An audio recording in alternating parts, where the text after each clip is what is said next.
कहना है अन्ना हजारे का इस पर, और क्या कुछ कहा अन्ना और उनके टीम के सदस्य अरविंद केजरीवाल ने, आइए सुनते हैं। अन्ना हजारे साहब ने कहा है कि वो मारेंगे तो हम मार खाने के लिए तैयार हैं, वो गिरफ्तार करेंगे हम गिरफ्तार होने के लिए तैयार हैं, वो अगर हमें जेल भेजेंगे जेल जाने को तैयार है, बंदूकें चलाएंगे बंदूकें खाने को तैयार हैं, यहाँ से हटेंगे नहीं और हम हाथ नहीं उठाएंगे, पूरा अहिंसात्मक तरीके से रहेगा। लेकिन अगर इस देश की जनता 16 तारीख से 16 अगस्त से एक हफ्ते की छुट्टी लेके सड़कों के ऊपर उतर आए, अपने अपने घर के सामने उतर आए और हाथों में तिरंगा लेके भारत माता की जय करते हुए सड़कों के ऊपर चलने लगे, तो ये लोग एक अन्ना हजारे को कुचल सकते हैं, 120 अन्ना हजारे को नहीं कुचल पाएंगे, 120 करोड़ अन्ना हजारे को नहीं कुचल पाएंगे। लोकपाल बिल के बारे में जो गवर्नमेंट के साथ बातचीत हुई, जो बातें अधूरी है वो पूरी करने के लिए हम आपस में बात करने वाले हैं हमारी सिविल सोसाइटी। क्योंकि गवर्नमेंट बोलती है रामदेव का आंदोलन कुचल दिया, ऐसे अन्ना हजारे का भी आंदोलन कुचल देंगे। अरे ये क्या लोकशाही है, हुकुमशाही है? अंग्रेजों की हुकुमशाही ठीक थी, लेकिन लोकशाही में आप कुचलने की बात कर रहे हैं। जनता का वो हक है, आप नहीं कुचल सकते, इसलिए कल हम सुप्रीम कोर्ट में जाएंगे और उच्च न्यायाधीश साहब को बताएंगे कि संविधान ने हर एक नागरिक को अधिकार दिया है आंदोलन करने के, वो उसका हक है। अन्याय अत्याचार के बारे में समाज पर देश पर अन्याय होता है, उस टाइम पर जनता आंदोलन कर सकती है, ये संविधान उसको अधिकार दिए है। जी, अन्ना हजारे का कहना है कि लोकशाही है, इसमें लोगों को इस तरह के आंदोलन करने का हक है, इसीलिए वो कल सुप्रीम कोर्ट में जाएंगे इस मुद्दे को लेकर। इस बारे में ज्यादा जानकारी के लिए बातचीत के लिए हमारे साथ जुड़ रहे हैं हमारे संवाददाता अभय कुमार राय। अब जिस तरीके से अन्ना के अनशन को लेकर सरगर्मियां तेज हो गई है, सरकार की तरफ से कहा गया है कि जिस तरीके से बाबा रामदेव का जो हाल हुआ था वो हाल अन्ना का भी हो सकता है, इसी को लेकर अन्ना को कहीं ना कहीं एक डर सताने लगा है। अभय, क्या आप हमें सुन पा रहे हैं? लगता है अभी तक हमारी आवाज नहीं पहुंच पा रही। हम दोबारा अभय से जुड़ने की कोशिश करेंगे। हम आपको बता दें कि इस पूरे मामले में जहां अन्ना हजारे को लेकर एक बयान सरकार की तरफ से पिछले दिनों आया था, जिसमें कहा गया था कि जिस तरीके से बाबा रामदेव के आंदोलन को कुचल दिया गया, ऐसा ही कार्रवाई और इसी तरह की कार्रवाई अन्ना हजारे से भी उनके समर्थकों के सामने भी ऐसी कार्रवाई की जा सकती है। और इसी बात को लेकर अन्ना हजारे का कहना है कि ये लोकशाही है, ये अंग्रेजों का राज नहीं है। साथ ही उन्होंने ये भी कहा है कि जनता को पूरा हक है कि वो सरकार के खिलाफ आंदोलन करे और सड़कों पर उतर सके, और इसी मुद्दे को लेकर वो सुप्रीम कोर्ट जाएंगे और चीफ जस्टिस को इस बात को बताएंगे कि जनता को पूरा हक है कि वो सरकार के खिलाफ आंदोलन कर सके। और इसीलिए अन्ना हजारे और उनकी टीम ने सुप्रीम कोर्ट जाने का फैसला कर लिया है। कल जो है वो अन्ना हजारे और उनकी टीम तरफ से सुप्रीम कोर्ट में एक अर्जी दाखिल की जाएगी, जिसमें हालांकि इससे पहले अन्ना हजारे साफ कर चुके हैं कि वो 16 अगस्त को अपना अनशन जरूर कर ही रहेंगे। इस बारे में ज्यादा जानकारी के लिए बातचीत के लिए हमारे साथ जुड़े हुए हैं हमारे संवाददाता अभय कुमार राय। अभय, जिस तरीके से अन्ना के अनशन को लेकर एक बार फिर से सरगर्मियां तेज हो चुकी है, लेकिन सरकार की तरफ से पिछले दिनों जो बयान आया था कि बाबा रामदेव के आंदोलन को जिस तरीके से कुचला गया, ऐसा ही पूरा सरकार एक बार फिर से कार्य कर सकती है अन्ना हजारे और उनके समर्थकों के खिलाफ। कहीं ना कहीं अन्ना हजारे डरे हुए हैं इस बात को लेकर। देखिए सहल, अगर देखा जाए तो ये डर नहीं है, लेकिन हाँ ये जरूर है कि जिस तरीके से जब बाबा रामदेव के आंदोलन को कुचला, जो पुलिसिया कार्रवाई हुई 4 जून की रामलीला मैदान में, उसके बाद पूरे देश भर में इसकी आलोचना हुई, चाहे वो सिविल सोसाइटी के लोग हो या फिर राजनीतिक दल हो। लेकिन उसके बाद से कहीं ना कहीं अन्ना को ये लगता है कि सरकार इस तरह, क्योंकि उसके बाद जो बयान आपने सुना होगा कि दिग्विजय सिंह ने ये कहा था, लेकिन बाद में वो भले ही उन्होंने यू टर्न लिया कि उनका कहने का मकसद ये नहीं था, लेकिन अन्ना की टीम को ये जरूर लगता है, अन्ना को भी ये लगता है कि सरकार जो है जिस तरीके से एक तरह से जन लोकपाल बिल के खिलाफ एक मुहिम बना रही है, क्योंकि उन्होंने लोकपाल बिल के बहुत सारे ऐसे मुद्दे हैं जो कि काफी अहम है, उसको मानने से बिल्कुल इनकार कर दिया है, तो सरकार कुछ भी कर सकती है। यानी अब अन्ना और उनकी टीम को सरकार पर किसी तरह का कोई विश्वास नहीं है, इसलिए वो 16 अगस्त के जो उन्होंने अनशन जो शुरू करने की बात कही है कि जिस तरीके से वो अनशन होगा और पूरे देश में एक प्रतिक्रिया होगी, यानी जो उनका साफ तौर पर कहना है कि इस अनशन में बहुत बड़े पैमाने पर लोग भाग लेंगे और ऐसे में तिरंगा लेकर जो सड़कों पर निकलेंगे तो कहीं ना कहीं एक सुरक्षा सुनिश्चित करने की उनकी कोशिश है लोगों की जो उनके साथ जुड़ेंगे। तो ऐसे में वो सुप्रीम कोर्ट में जाना चाहते हैं कि आखिर अनशन का जो एक अधिकार है वो किसी मुद्दे को लेकर सरकार अगर कोई इस तरह की दमनकारी नीति अपनाती है तो उसको लेकर जनता जो है वो आवाज उठा सकती है। तो उस मामले को लेकर वो सुप्रीम कोर्ट से बात करना चाहते हैं, मतलब सुप्रीम कोर्ट में अपनी बात रखना चाहते हैं। तो उन्होंने साफ तौर पे कहा कि सुप्रीम कोर्ट में जो उच्च न्यायाधीश हैं यानी जो जजेज हैं उनको अपनी बात जो है वो अपने मकसद से जो उनका लक्ष्य है, जो अपनी बात है, जो अपनी आशंका है सरकार के प्रति वो बताएंगे।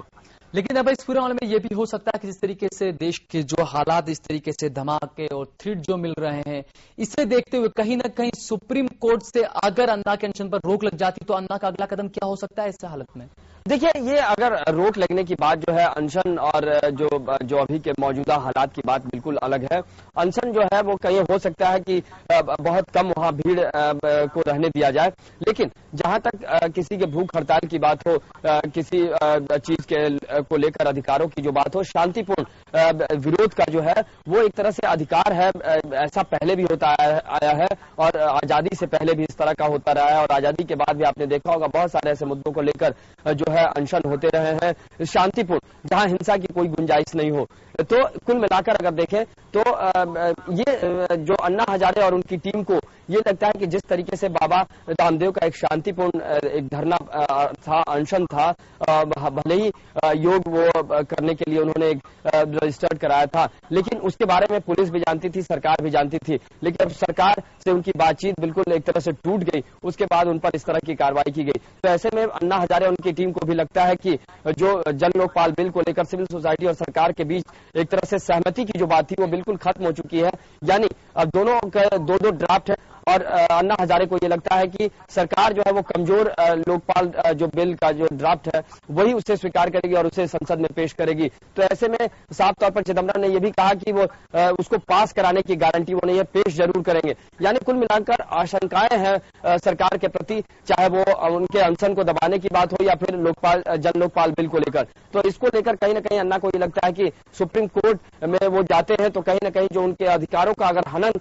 करने की अगर सरकार सोचती है तो उस पर कहीं ना कहीं अब सरकार को एक बार फिर से विचार करना पड़ा। यानी अब सरकार और अन्ना की टीम जो है बिल्कुल दो हाथ करने के मूड में आ गई है। जब बहुत बहुत शुक्रिया आपका। जब आपको बता कि सरकार और अन्ना हजारे की टीम दो हाथ करने के लिए तैयार। एक तरफ जहां अन्ना हजारे चाहते हैं कि वो 16 अगस्त को अपना अनशन कर ही रहेंगे, वहां सरकार की तरफ से इसको रोकने की पूरी कोशिशें की जा रही है। इधर कैश फॉर वोट मामले में सुप्रीम कोर्ट की फटकार के बाद दिल्ली पुलिस ने एक शख्स को गिरफ्तार कर लिया है। गिरफ्तार शख्स का नाम संजीव सक्सेना है, जो कि समाजवादी पार्टी के पूर्व नेता अमर सिंह से नजदीकी काफी उनकी बताई जाती है। गौरतलब है कि 22 जुलाई 2008 को बीजेपी के 3 सांसदों ने संसद में नोट लहराते हुए आरोप लगाया था कि मनमोहन सरकार के खिलाफ अविश्वास प्रस्ताव के विरोध में वोट करने के लिए उन्हें रुपये गए हैं। सुप्रीम कोर्ट ने 15 जुलाई को दिल्ली पुलिस को फटकार लगाते हुए पूछा था कि अब तक इस मामले में कोई गिरफ्तारी आखिर क्यों नहीं की गई है। कोर्ट ने पुलिस से 2 हफ्तों में स्टेटस रिपोर्ट दाखिल करने को भी कहा था। कैश फॉर वोट मामले में हम आपको बता दें कि ये पहली गिरफ्तारी है जो कि सुप्रीम कोर्ट की तरफ से फटकार लगने के बाद दिल्ली पुलिस ने की है।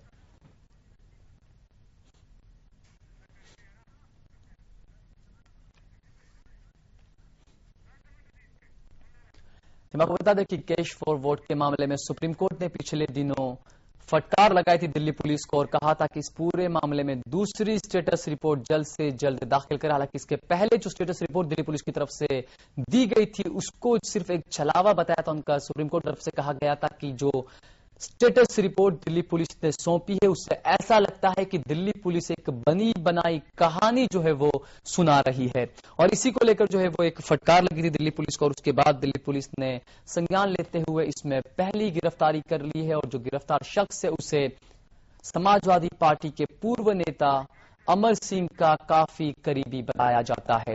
इस बारे में ज्यादा जानकारी के लिए बातचीत के लिए हमारे साथ जुड़ रहे हैं हमारे संवाददाता राकेश जोशी। राकेश, सुप्रीम कोर्ट की तरफ से फटकार लगाई गई दिल्ली पुलिस को और उसके बाद पहली गिरफ्तारी की गई, क्या कुछ अपडेट है, क्या कुछ बातें सामने आई है अब तक?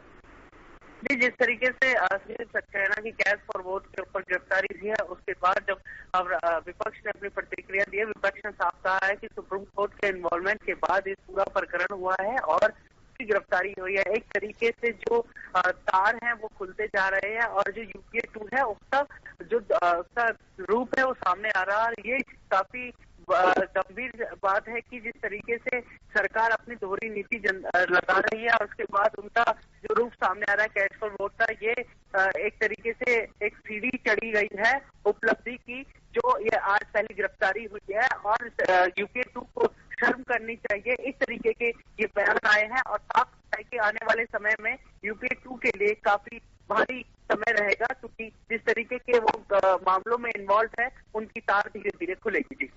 जी राकेश, बहुत बहुत शुक्रिया आपको। जब आपको बता दें कि इस पूरे मामले को लेकर बीजेपी जो है वो आगे की रणनीति तैयार कर, बीजेपी का कहना है कि बीजेपी पहले से मांग कर रही थी कि इसकी जांच की जानी चाहिए। हालांकि पुलिस की तरफ से जो स्टेटस रिपोर्ट पहले दी गई थी उसको सुप्रीम कोर्ट ने कहा था कि स्टेटस रिपोर्ट ऐसी लगती है कि दिल्ली पुलिस एक कहानी सुना रही हो, और उसके बाद जो फटकार लगाई गई उसके बाद पहली बार दिल्ली पुलिस ने इस मामले में सबसे पहली गिरफ्तारी की है। इधर डीएम के अगले हफ्ते होने वाली 2 दिवसीय जनरल काउंसिल की बैठक से पहले मुश्किलों में पड़ गई है। एक तरफ जहां डीएम के परिवार में उत्तराधिकारी को लेकर आपसी मतभेद है, वहीं राज्य विधानसभा चुनावों में जयललिता के हाथों मिली करारी हार ने भी कई मुश्किलों को पैदा कर दिया है। करुणानिधि के बेटे एम के स्टालिन और उनके भाई और केंद्रीय मंत्री एम के अलागिरी के बीच उत्तराधिकारी को लेकर जन्मा विवाद सार्वजनिक हो चुका है। इसके अलावा 2G स्पेक्ट्रम घोटाले के कारण भी पार्टी की छवि को काफी नुकसान पहुंचा है और ऐसा माना जा रहा है कि स्टालिन इन सबसे काफी परेशान है। इन सब चीजों को देखते हुए जनरल काउंसिल की बैठक में स्टालिन समर्थक पार्टी मामलों में उनकी ज्यादा भूमिका का दबाव बना सकते हैं और करुणानिधि से ये भी मांग कर सकते हैं कि वो अपने बेटे के लिए अध्यक्ष पद की कुर्सी खाली कर दें। उधर दूसरी तरफ अलागिरी खेमे की तरफ से इसका विरोध किया जा रहा है और करुणानिधि को अध्यक्ष पद पर बनाए रखने का समर्थन किया जा रहा है। बताया जा रहा है कि इस मामले पर पार्टी मुख्यालय में स्टालिन और करुणानिधि के बीच जमकर कहासुनी भी हुई है।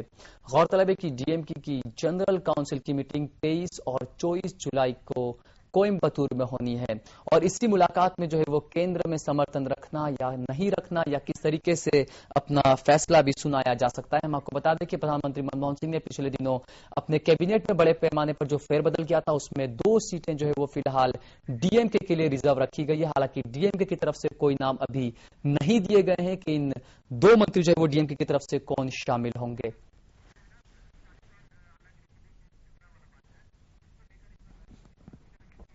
हमें कहीं ना कहीं हम आपको बता दें कि 2 सीटें जो केंद्र में रिजर्व की गई है केंद्रीय मंत्री पद के लिए और उसी को लेकर कहीं ना कहीं ये स्टालिन और अलागिरी में झगड़ा चल रहा है। हम आपको बता दें कि इसके अलावा पार्टी के उत्तराधिकारी को लेकर भी झगड़ा है। कहीं ना कहीं अब 2 सीटों को लेकर इसके अलावा पार्टी के उत्तराधिकारी को लेकर भी जो है वो डीएमके में झगड़ा चल रहा है। हालांकि 23-24 को ही ये बात साफ हो पाएगी कि पार्टी का उत्तराधिकारी कौन होता है और कैबिनेट में जो 2 रिजर्व सीटें जो हैं उसमें डीएमके की तरफ से कौन भेजा जा सकता है, इस पर फैसला लिया जा सकता है। इधर टेलीकॉम घोटाला मामले में सीबीआई कल तिहाड़ जेल में बंद पूर्व दूरसंचार मंत्री ए राजा समेत 2 अन्य आरोपियों से फिर पूछताछ करेगी। दिल्ली की पटियाला हाउस कोर्ट ने सीबीआई को पूछताछ की इजाजत भी दे दी है।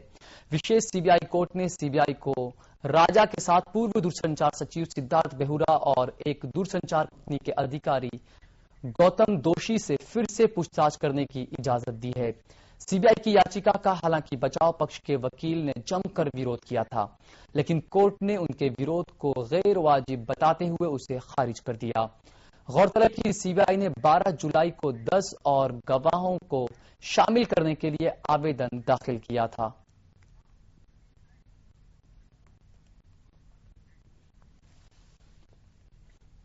और अब खबर मुंबई से। नीरज ग्रोवर हत्याकांड में दोषी पूर्व नौसैनिक एमिले जेरोम ने मुंबई स्पेशल कोर्ट के फैसले को हाई कोर्ट में चुनौती दे दी है और हत्या के लिए कन्नड़ अभिनेत्री मारिया को जिम्मेदार ठहराया है।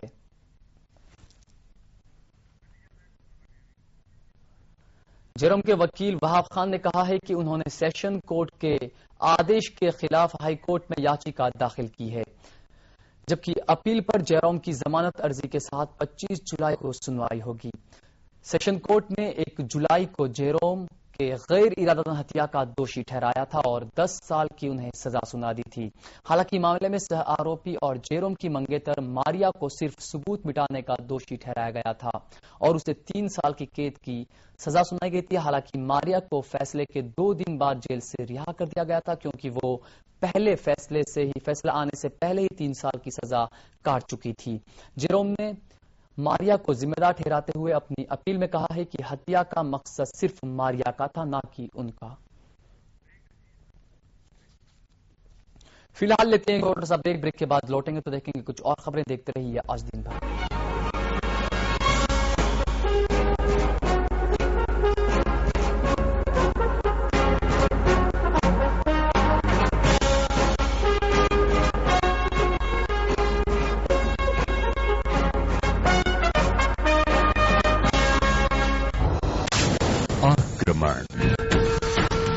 आक्रामक, राजनीति की माया, ममता या जया, अंदाज अपना अपना, खेल है या मेल, हिंसा से राजनीति, राजनीति से हिंसा।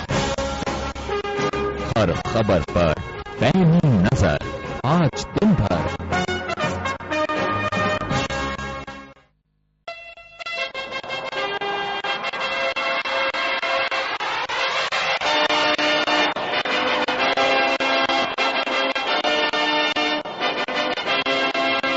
देश की मिट्टी और किसान का पसीना मिला तो अनाज पैदा हुआ। देश का कर्णधार किसान आज बदहाल क्यों है? खेतीहर मजदूरों ने देश के अन्न भंडार दिए, लेकिन खुद भूखे क्यों हैं? कैसे होगी किसान की जिंदगी बेहतर? कैसे होगी किसान की मुश्किलें आसान? क्या चाहता है भारत का किसान? किसान की आवाज कार्यक्रम में आपका स्वागत है। किसानों के द्वारा किसानों के लिए, किसानों का कार्यक्रम किसान की आवाज, हर रविवार दोपहर 12:30 बजे सिर्फ जैन टेलीविजन पर।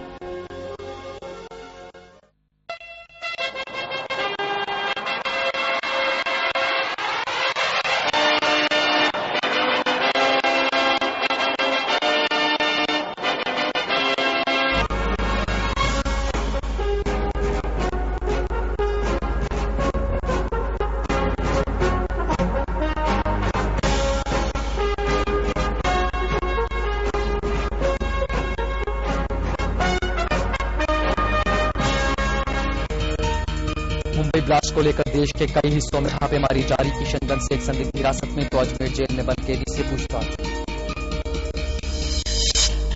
ब्लास्ट मामले में पूछताछ के दौरान एक शख्स की मौत पर उठे सवाल, प्रशासन ने दिए सीआईडी जांच के आदेश। अहमदाबाद में बड़े धमाकों की साजिश नाकाम, 10 देसी बम किए गए डिफ्यूज, शहजाद समेत 3 शख्स गिरफ्तार। लोकपाल बिल पर सरकार से 2-2 हाथ के मुंह में अन्ना हजारे, आंदोलन के मद्देनजर सुप्रीम कोर्ट में दाखिल करेंगे जनहित याचिका। और नीरज ग्रोवर हत्याकांड में दोषी जेरोम पहुंचे Bombay high court, session court के फैसले को दी चुनौती, मारिया को बताया असली गुनहगार। केरल के पद्मनाभ स्वामी मंदिर के गुप्त खजाने को कोर्ट के जरिए दुनिया के सामने लाने वाले टीपी सुंदरराजन का आज निधन हो चुका है। पूर्व आईपीएस अधिकारी सुंदरराजन 70 साल के थे। वो पिछले 2 दिनों से तेज बुखार के चलते अस्पताल में भर्ती थे। सुंदरराजन ने मंदिर के खजाने को सार्वजनिक करने और उसकी सुरक्षा के लिए लंबी लड़ाई लड़ी थी। उनके प्रयासों के चलते ही इस साल फरवरी में केरला हाई कोर्ट ने राज्य सरकार को आदेश दिया था कि वो मंदिर की सुरक्षा की जिम्मेदारी अपने हाथों में ले। गौरतलब है कि कोर्ट के आदेश के बाद जब इस मंदिर के तहखानों को खोला गया तो लगभग 1 लाख करोड़ के कीमती हीरे जवेरात अंदर से मिले थे। हालांकि मंदिर का एक तहखाना अभी भी खुलना बाकी है। माना जाता है कि इस तहखाने में सबसे ज्यादा बेशकीमती संपत्ति है। आपको बता दें कि इस अंतिम तहखाने को खोलने पर फिलहाल सुप्रीम कोर्ट ने रोक लगाई है। हाल ही में सुप्रीम कोर्ट ने पद्मनाभ स्वामी मंदिर में रखे खजाने की सुरक्षा को लेकर भी चिंता जताई थी। सुप्रीम कोर्ट का मानना है कि अभी जो सुरक्षा है वो काफी नहीं है, इसको बढ़ाए जाने की जरूरत है। कोर्ट ने खजाने की सुरक्षा के लिए राज्य सरकार को और बेहतर योजना तैयार करने का निर्देश दिया था। कोर्ट ने कहा है कि खजाने को इस तरह रखा जाए कि तिजोरी के अंदर भी एक और तिजोरी हो। कोर्ट के मुताबिक खजाने के मूल्यांकन के लिए जानकारों की राय भी लेना बेहद जरूरी है। कोर्ट ने इसके लिए क्यूरेटर की मदद लेने की भी बात कही थी। मामले की अगली सुनवाई 22 जुलाई को होनी है।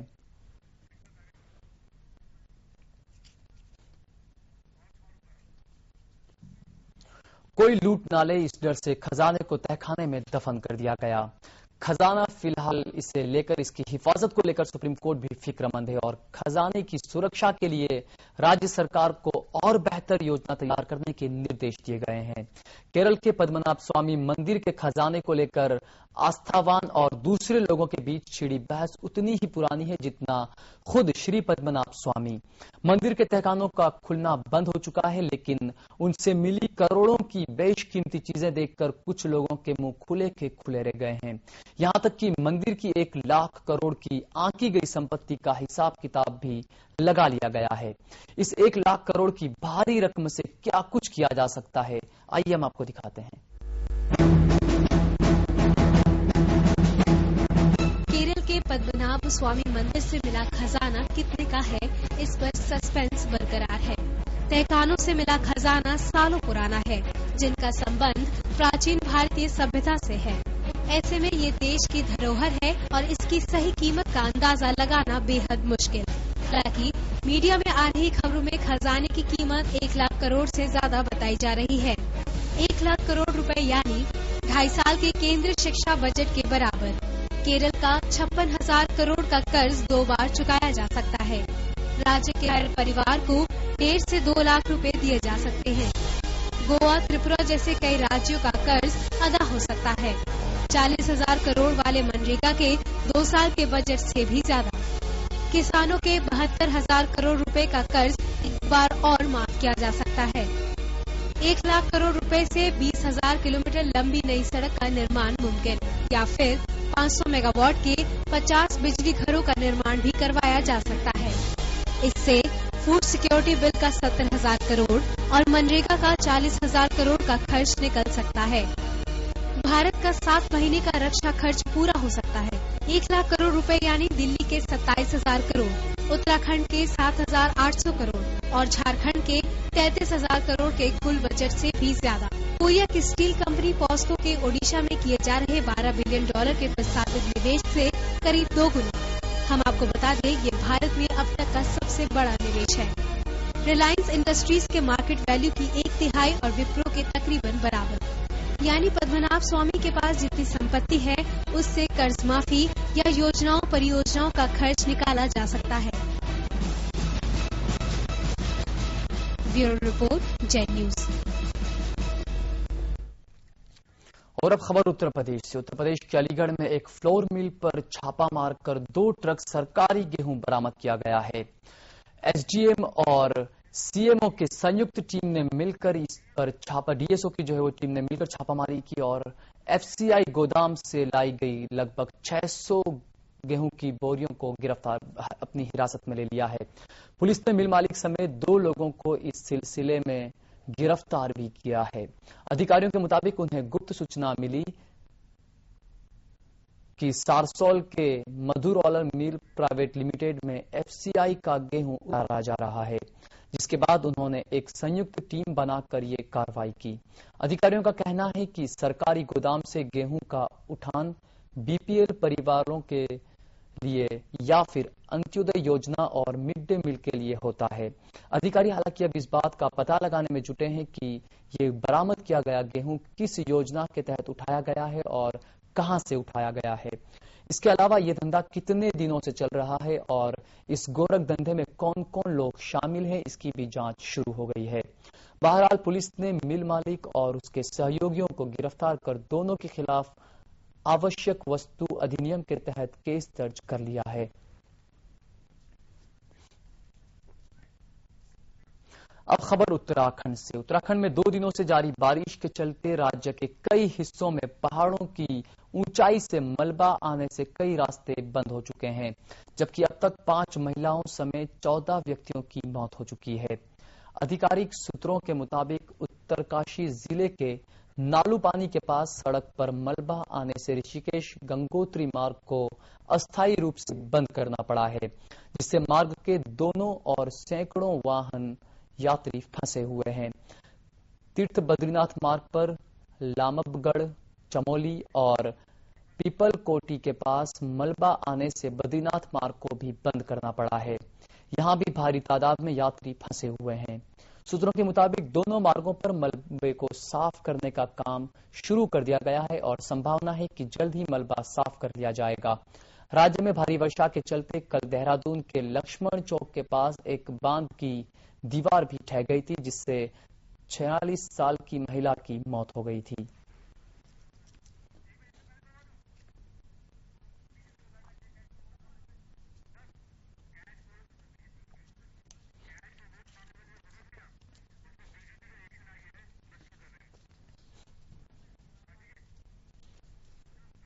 और एक बार बात फिर से करते हैं राजनीति से जुड़ी हुई खबरों के। आपको बता दें, केशवर वोट के मामले में सुप्रीम कोर्ट की तरफ से फटकार के बाद दिल्ली पुलिस ने पहली गिरफ्तारी की है और इसी मामले पर बीजेपी का क्या कुछ कहना है, आइए सुनते हैं।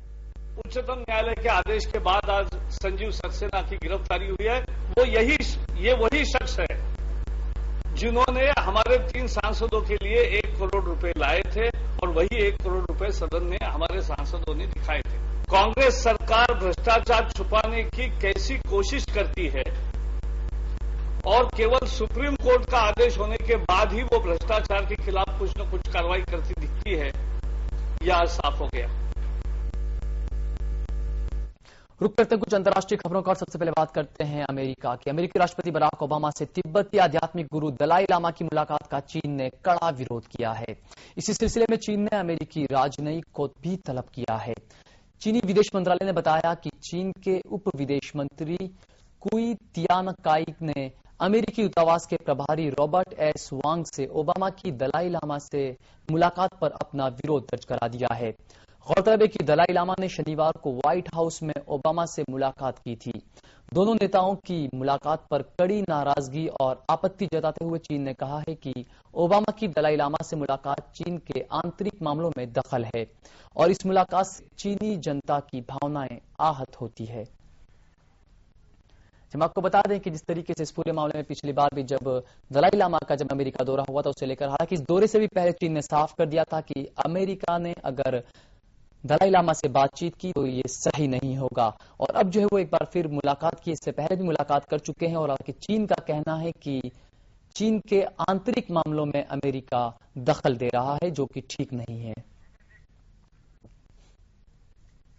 और अब खबर लीबिया से। लीबिया छोड़ने के बढ़ते अंतर्राष्ट्रीय दबाव के बीच लीबियाई शासक मुअम्मर गद्दाफी ने साफ कर दिया है कि वो अपने पूर्वजों की जमीन को हरगिज नहीं छोड़ेंगे। उन्होंने लीबिया में अपने समर्थकों को संबोधित करते हुए कहा है कि वो मुझे देश छोड़ने का कह रहे हैं, लेकिन मैं अपने पूर्वजों की जमीन हरगिज नहीं छोड़ूंगा। दरअसल पश्चिमी और अरब देशों ने शुक्रवार को इस्तांबुल में एक बैठकर गद्दाफी से पद छोड़ने की मांग की थी, जबकि लीबिया के विद्रोहियों को कानूनी रूप से शासक घोषित कर दिया था। इसके बाद गद्दाफी का यह बयान सामने आया है। गौरतलब है कि गद्दाफी पिछले 4 दशक से सत्ता पर काबिज हैं।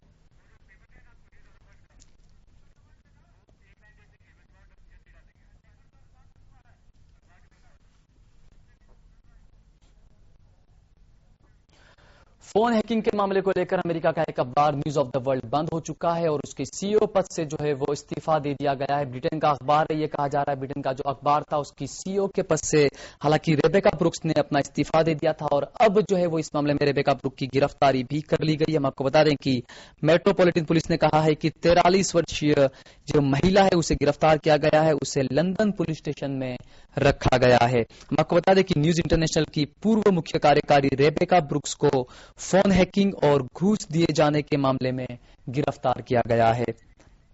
रेबेका को फोन हैकिंग मामले में साजिश रचने और भ्रष्टाचार के संदेह में गिरफ्तार किया गया है। इस मामले की जांच ऑपरेशन विटिंग टीम कर रही है और हम आपको बता दें कि इस पद से जो है वो पहले ही रेबेका इस्तीफा दे चुकी हैं और ब्रिटेन में फोन हैकिंग का मामला काफी गंभीर मोड़ ले चुका है और इसी कारण न्यूज ऑफ द वर्ल्ड नामक 168 सालों से पुराना जो न्यूज़पेपर था वो बंद हो चुका है।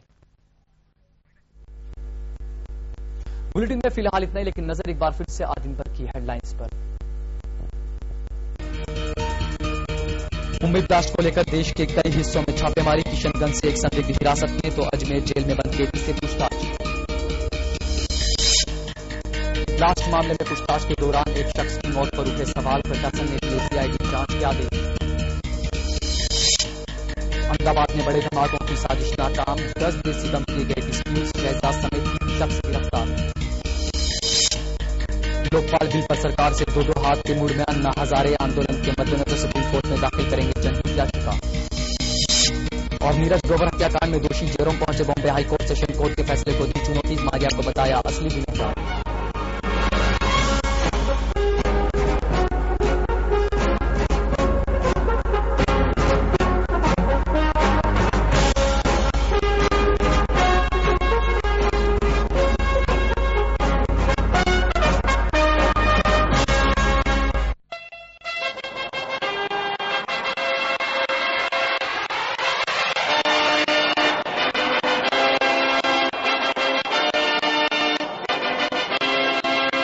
उत्तराखंड सरकार का ग्रामीण जनता को तोहफा, सचल चिकित्सा वाहन। आप भी लाभ उठाएं, जांच कराएं और आम बीमारियों का इलाज पाएं। गर्भवती महिलाओं के लिए विशेष सुविधा, अल्ट्रासाउंड, एक्सरे, ईसीजी, खून की जांच की सुविधा उपलब्ध। बीपीएल के लिए सभी जांच मुफ्त। उत्तराखंड में चली बेहतर सेहत की बयार, डॉक्टर पहुंचे अब आपके द्वार। मोबाइल हेल्थ क्लिनिक का पूरा लाभ उठाएं, उत्तराखंड सरकार का प्रयास सफल बनाएं। सेवा प्रदाता doctor Jain video on wheels limited, नई दिल्ली। चिकित्सा, स्वास्थ्य एवं परिवार कल्याण महानिदेशालय उत्तराखंड द्वारा जनहित में जारी।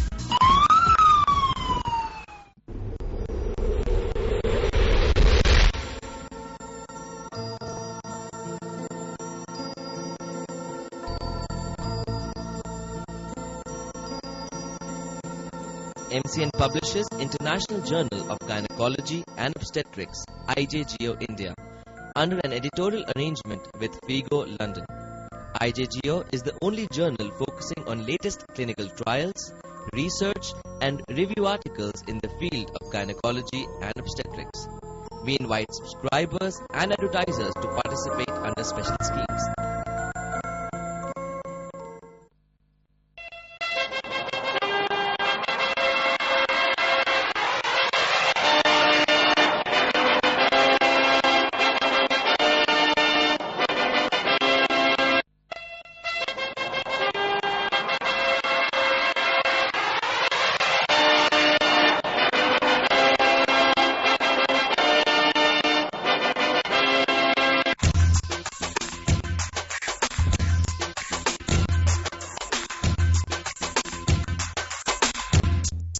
Do you want to make a career in management? To join KJ NBA School of Business. Courses offered BBA and MBA. NBA में आपको मिलती है highly experienced faculty, guaranteed placements और 1 year paid on-job training. Degrees from UGC recognized A-grade university. Free laptops and foreign tour for students. NBA is located in the heart of Delhi. For more information, SMS NBA to 56767 or call 9311004710 or 01165060618. At NBA, we nurture your dreams into reality.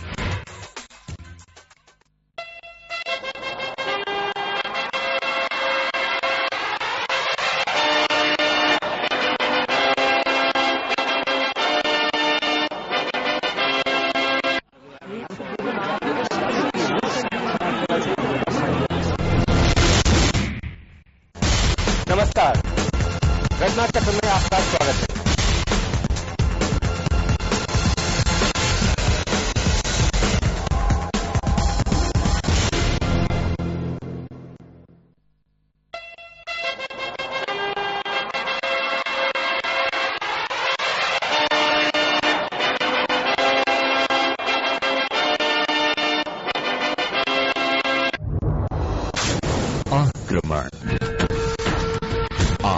दामन, राजनीति की माया, ममता या जया, अंदाज अपना अपना, खेल है या मेल, हिंसा से राजनीति, राजनीति से हिंसा। हर खबर पर पैनी नजर आज दिन भर।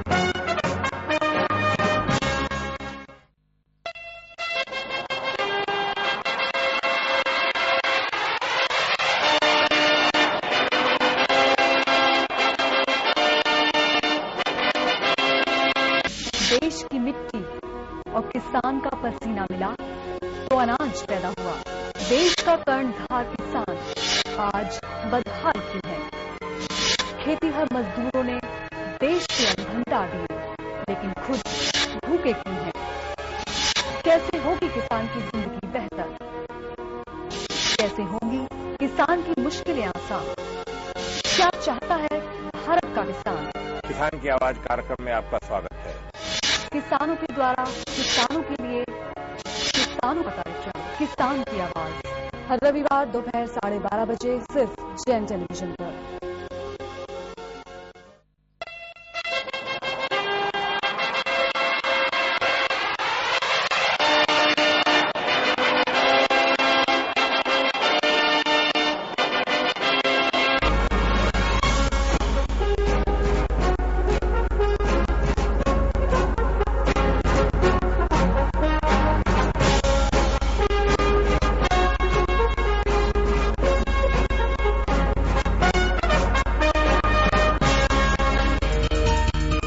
मुंबई ब्लास्ट को लेकर देश के कई हिस्सों में छापेमारी जारी। किशनगंज से एक संदिग्ध हिरासत में तो अजमेर में जेल में बंद कैदी से की पूछताछ। ब्लास्ट मामले में पूछताछ के दौरान एक शख्स की मौत पर उठे सवाल, प्रशासन ने दिए सीआईडी जांच के आदेश।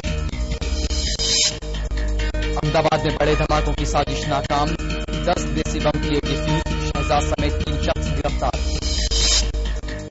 लोकपाल बिल पर सरकार से 2-2 हाथ के मूड में अन्ना हजारे, आंदोलन के मद्देनजर सुप्रीम कोर्ट में दाखिल करेंगे जनहित याचिका। और नीरज ग्रोवर हत्याकांड में दोषी जेरोम पहुंचे बॉम्बे हाईकोर्ट, सेशन कोर्ट के फैसले को दी चुनौती, मारिया को बताया असली गुनहगार। नमस्कार, स्वागत है आपका आज दिन भर में। मैं हूं सहल रज़ाक। देश और दुनिया की तमाम बड़ी और छोटी खबरों के साथ हम हाजिर हैं, लेकिन सबसे पहले बात करते हैं मुंबई धमाकों के बाद जारी जांच की। मुंबई ब्लास्ट के सिलसिले में बिहार के किशनगंज से पुलिस ने एक संदिग्ध शख्स को हिरासत में लिया है। पुलिस के मुताबिक पोआखोल्ली थाने के महेशपुरा गांव से आकाश खान को हिरासत में लिया गया है। एनआईए और आईबी की टीम उससे पूछताछ करने के लिए किशनगंज पहुंच चुकी है। पुलिस ने गुप्त सूचना के आधार पर आकाश खान को हिरासत में लिया है। बताया जा रहा है कि आकाश अपना असली पता और ठिकाना बार बार बदल बदल कर बता रहा है। पुलिस को पूछताछ के दौरान आकाश खुद को कभी बेंगलुरु के बिस्मिल्लाह नगर तो कभी गुजरात के भुज और कभी पश्चिम बंगाल का रहने वाला बता रहा है। पुलिस ने आकाश के पास से मराठी भाषा में लिखी डायरी और एक मोबाइल फोन भी बरामद किया है। वहीं मुंबई में बुधवार को हुए सिलसिलेवार बम धमाकों में एक संदिग्ध का स्केच तैयार किया गया। इसके अलावा साथ साथ 3 और संदिग्ध के स्केच भी तैयार किए गए हैं। एटीएस के एक अधिकारी ने यह जानकारी दी है। एटीएस के इस अधिकारी के मुताबिक संदिग्ध का स्केच तैयार हो चुका है और इसे चुनिंदा जांच अधिकारियों को भेजा जा रहा है। अधिकारी ने कहा है कि इस स्केच को सार्वजनिक नहीं किया जाएगा। अधिकारी ने बताया कि स्केच को पुलिस के कुछ चुनिंदा मुखबिरों को भी दिया जाएगा ताकि संदिग्ध की पहचान हो सके। एटीएस अधिकारी के मुताबिक स्केच को 3 विस्फोटकों की जगहों पर से एक पर मौजूद एक चश्मदीद की जानकारी के आधार पर तैयार किया गया है। वहीं एटीएस देश के कई हिस्सों में छापेमारी भी कर रही है। साथ ही जेल में बंद इंडियन मुजाहिदीन के आतंकियों से भी पूछताछ की जा रही है। जबकि बिहार के किशनगंज से भी हम आपको बता दें कि पूछताछ की जा रही है। वहीं इसी मामले में पूछताछ के लिए हिरासत में लिए गए एक शख्स की मौत हो चुकी है। पुलिस ने बताया कि उसका इलाज मुंबई के लोकमान्य तिलक अस्पताल में चल रहा था।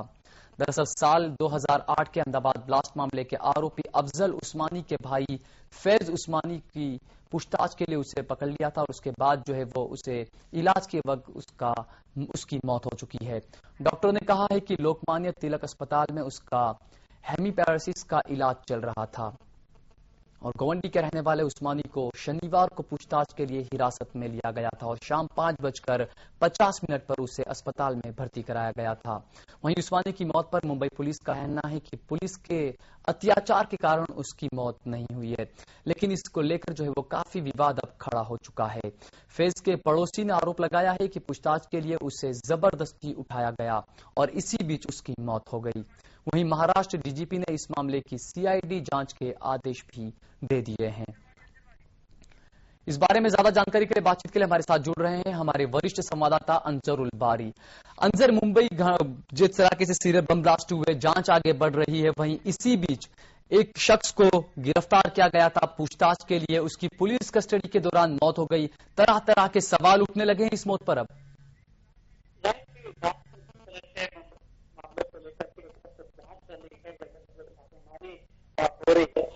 याद होगा कि 2008 में जो सिलसिलेवार धमाके हुए थे उसके सिलसिले में उस्मानी का भाई पूछताछ के लिए हिरासत में लिया गया था और उसकी कल देर रात मौत हुई है।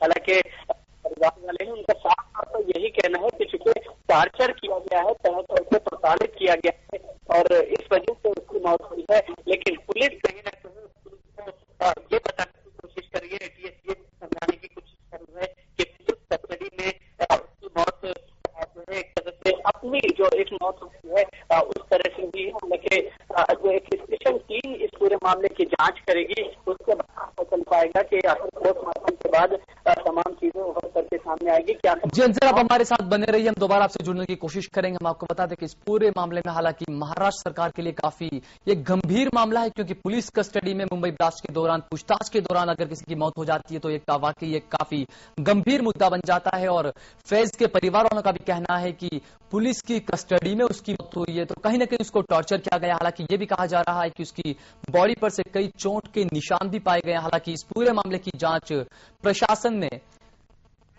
सीआईडी से कराने की बात कर रहे हैं, इस पूरे मामले की जांच सौंप दी गई है, लेकिन रिपोर्ट जो है वो अब तक जो मेडिकल रिपोर्ट जो आई है उसमें इस बात की कोई पुष्टि नहीं की गई है कि हालांकि ये भी कहा गया है कि कोई चोट के निशान भी उसके जिस्म पर नहीं है। इस बारे में ज्यादा जानकारी के लिए बातचीत के लिए हमारे साथ जुड़े हुए हमारे वरिष्ठ संवाददाता अंजर उल बारी। अंजर, इस पूरे मामले की सीआईडी से जांच कराई जा रही है, लेकिन इसी वक्त जो रिपोर्ट आई है उसमें कुछ बात सामने नहीं आई है कि उसकी बॉडी पर किसी चोट के निशान है या नहीं। देखिए, जाहिर सी बात है कि स्पेशल टीम को इस पूरे काम के लिए जो है लगाया गया है और जो पोस्टमार्टम रिपोर्ट है उसको तमाम बारीकी से समझा जा रहा है कि आखिर वजह क्या है, किस तरह से इसकी मौत हुई है। क्योंकि जो परिवार के लोग हैं उनका जिस तरह का आरोप है, जाहिर सी बात है वो बहुत ही संगीन आरोप है और ऐसी स्थिति में जब मुंबई धमाकों से जुड़ा हुआ मामला है और पिछले दिनों मुंबई में धमाके हुए थे, जांच चल रही थी, जांच के बीच में अगर इस तरह की स्थिति पैदा होती है तो जाहिर सी बात है सुरक्षा एजेंसी भी कहीं ना कहीं कटघरे में खड़ी हो जाती है। यही वजह है कि एटीएस इस पूरे मामले को बहुत ही बारीकी से सुलझाने की कोशिश कर रही है, समझने की कोशिश कर रही है। लेकिन दूसरी तरफ अगर जांच की हम बात करें, जगह जगह पूरे देश में छापेमारी जारी है।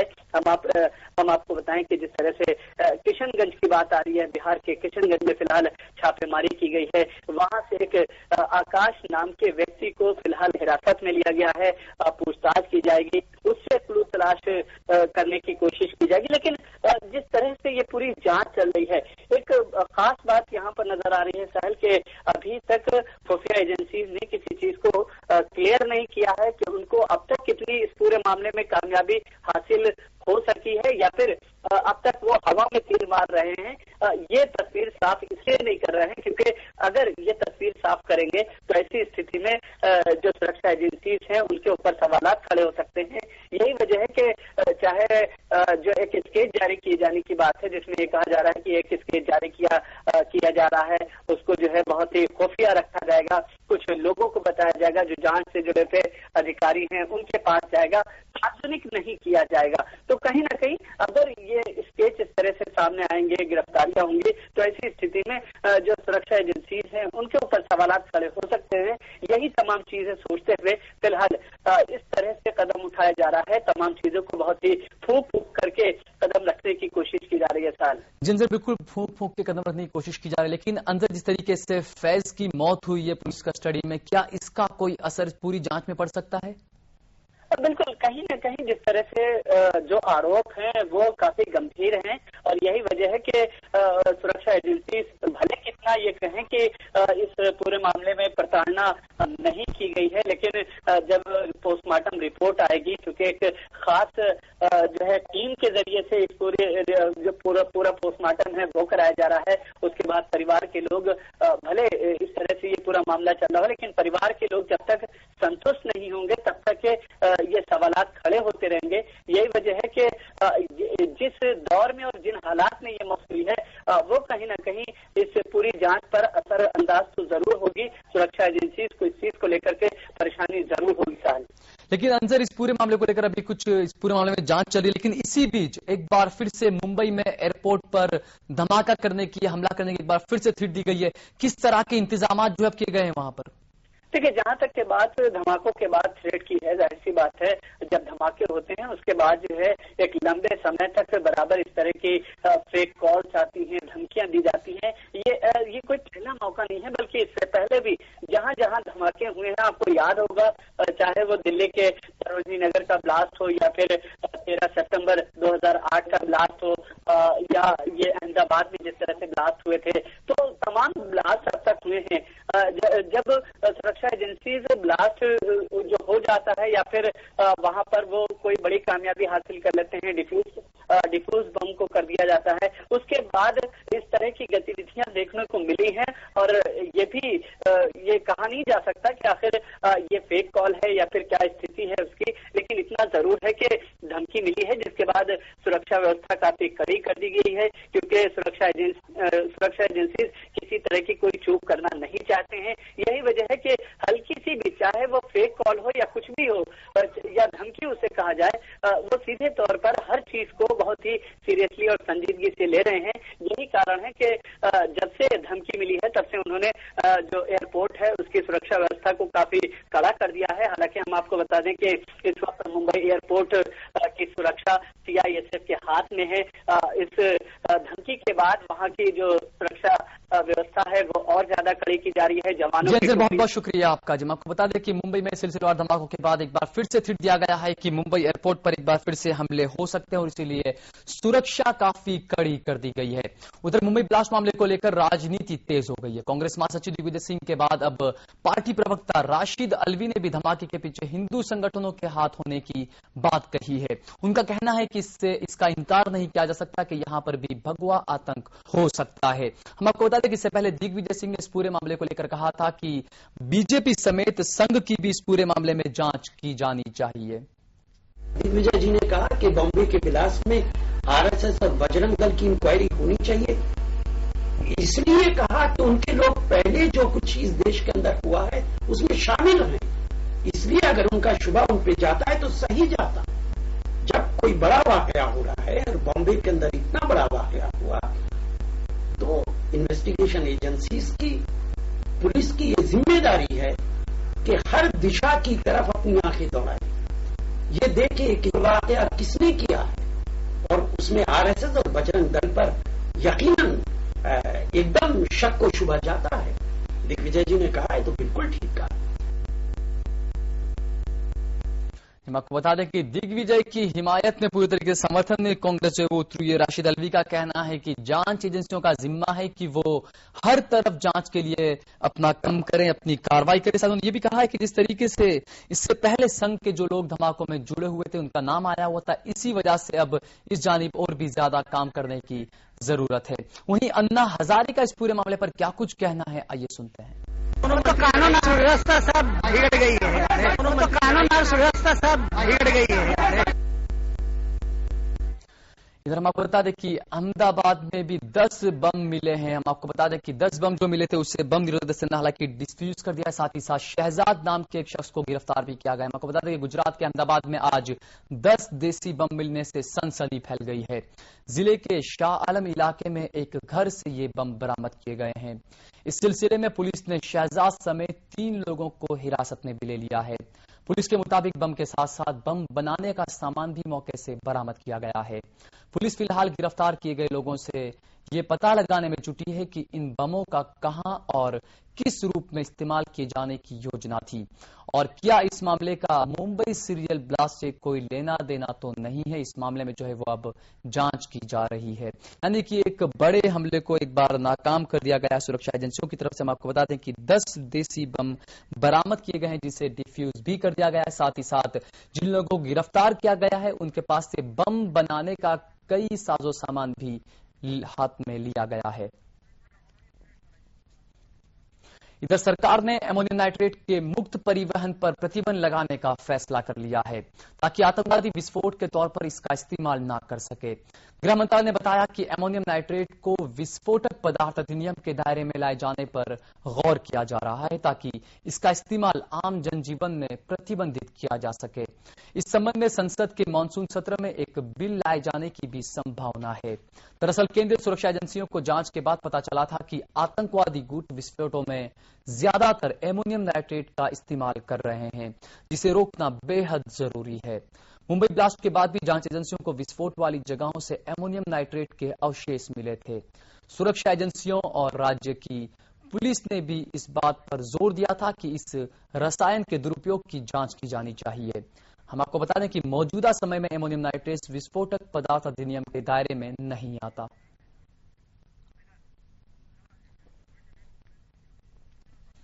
इधर मुंबई सीरियल ब्लास्ट के कुछ दिन बाद कांग्रेस नेता गुरुदास कामत ने महाराष्ट्र में कांग्रेस एनसीपी सरकार पर जमकर वार किया है। कामत ने आरोप लगाया है कि महाराष्ट्र सरकार ने 26/11 के आतंकवादी हमलों के बाद कोई सबक नहीं लिया है और न ही जरूरी सावधानियां बरती है। केंद्रीय कैबिनेट से अपने इस्तीफे के बाद पहली बार मुंबई में अपने संसदीय क्षेत्र का दौरा करने गए कामत ने 26 नवंबर 2008 के आतंकवादी हमलों से सबक नहीं लेने के लिए राज्य की सरकार को जिम्मेदार ठहराया है। उन्होंने कहा है कि पिछले हफ्ते विस्फोट राज्य सरकार, पुलिस और खुफिया एजेंसियों की लापरवाही की वजह से हुए हैं। कामत के मुताबिक मुंबई के अलग अलग हिस्सों में 5000 सीसीटीवी कैमरे लगाए जाते तो ओपेरा हाउस, जवेरी बाजार और दादर में बम विस्फोट नहीं हुए होते। उन्होंने कहा है कि नवंबर 2008 के आतंकवादी हमलों के बाद सुरक्षा बढ़ाने के लिए सरकार को सख्त कदम उठाने चाहिए थे, लेकिन सरकार ने ऐसा कुछ भी नहीं किया। कामत ने यह भी कहा है कि राज्य सरकार गश्ती के लिए नौकाएं खरीदने और तटीय पुलिस थानों में इसके निर्माण करने के लिए भी काम नहीं कर रही है। कामत का कहना है कि उन्होंने विस्फोटकों के तत्काल बाद प्रधानमंत्री मनमोहन सिंह और कांग्रेस अध्यक्षा सोनिया गांधी को एक पत्र लिखा है और उन कदमों का जिक्र किया जो पिछले 3 साल में उठाए जाने चाहिए थे, लेकिन वो अब तक नहीं उठाए गए हैं।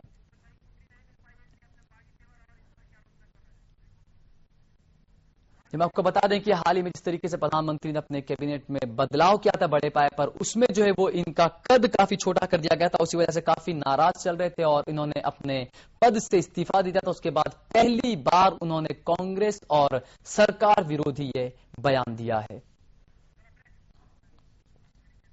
फिलहाल लेते हैं एक छोटा सा ब्रेक के बाद लौटेंगे तो देखेंगे अन्ना का होने वाला अनशन।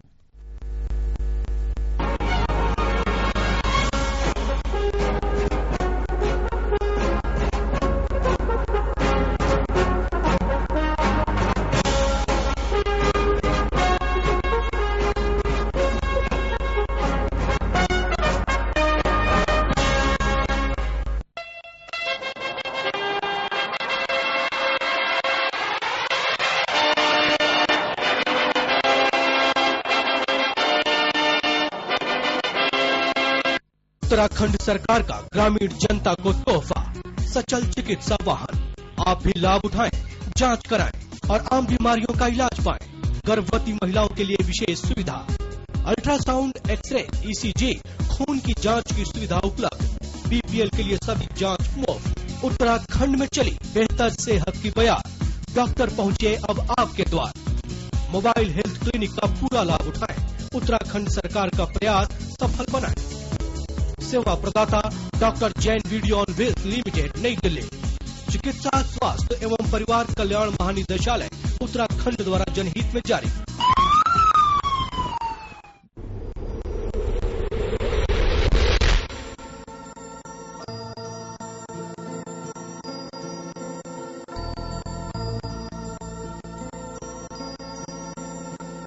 MCN publishes International Journal of Gynecology and Obstetrics, IJGO India, under an editorial arrangement with FIGO London. IJGO is the only journal focusing on latest clinical trials, research and review articles in the field of gynecology and obstetrics. We invite subscribers and advertisers to participate under special schemes.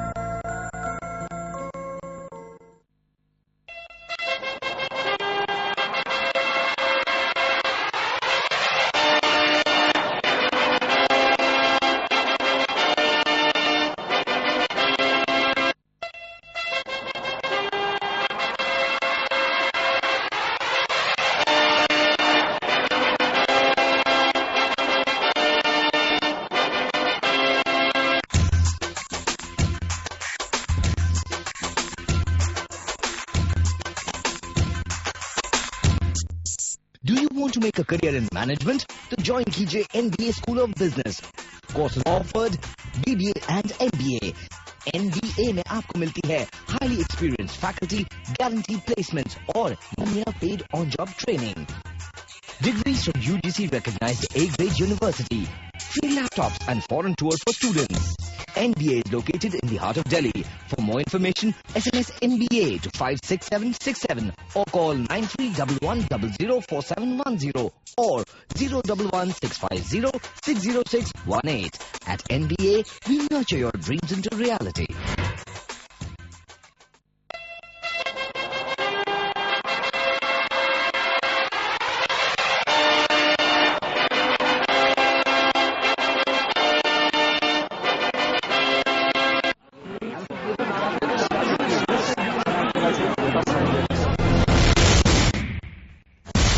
नमस्कार, घटना चक्र में आपका स्वागत है।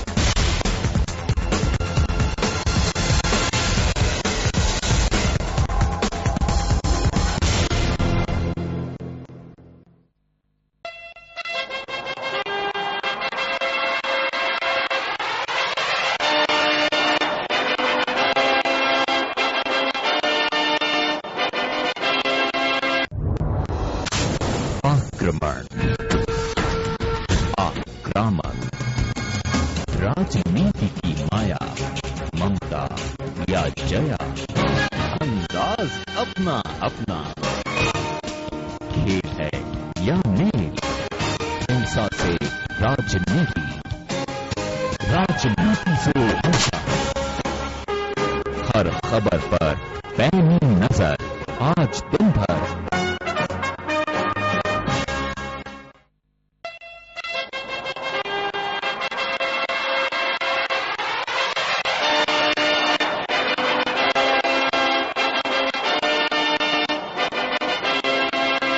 देश की मिट्टी और किसान का पसीना मिला तो अनाज पैदा हुआ। देश का कर्णधार किसान आज बदहाल क्यों है? खेतीहर मजदूरों ने देश के अन्न भंडार दिए, लेकिन खुद भूखे क्यों हैं? कैसे होगी किसान की जिंदगी बेहतर? कैसे होगी किसान की मुश्किलें आसान? क्या चाहता है भारत का किसान? किसान की आवाज कार्यक्रम में आपका स्वागत है। किसानों के द्वारा किसानों के लिए किसानों का कार्यक्रम किसान की आवाज हर रविवार दोपहर 12:30 बजे सिर्फ जैन टेलीविजन पर।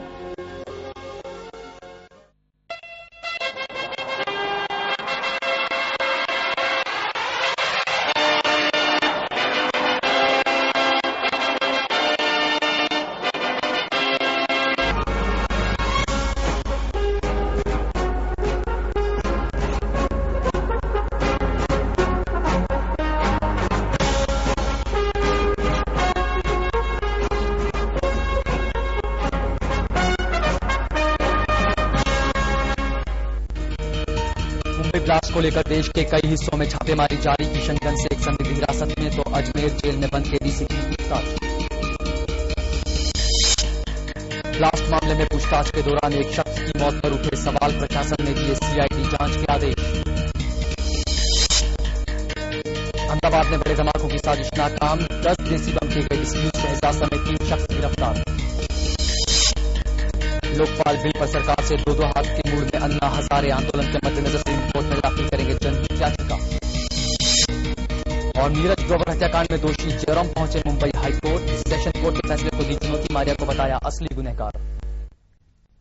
जन लोकपाल बिल के मुद्दे पर अन्ना और उनकी टीम सरकार के साथ दो हाथ करने के मूड में आ गई है। 16 अगस्त से दोबारा अनशन की तैयारी के मद्देनजर अन्ना हजारे और उनकी टीम सुप्रीम कोर्ट में एक जनहित याचिका दाखिल करेगी। अन्ना का मानना है कि जन लोकपाल बिल के मद्देनजर उनके प्रस्तावित अनशन को सरकार कुचलने की तैयारी में है और इसीलिए वो सुप्रीम कोर्ट का रुख करेंगे।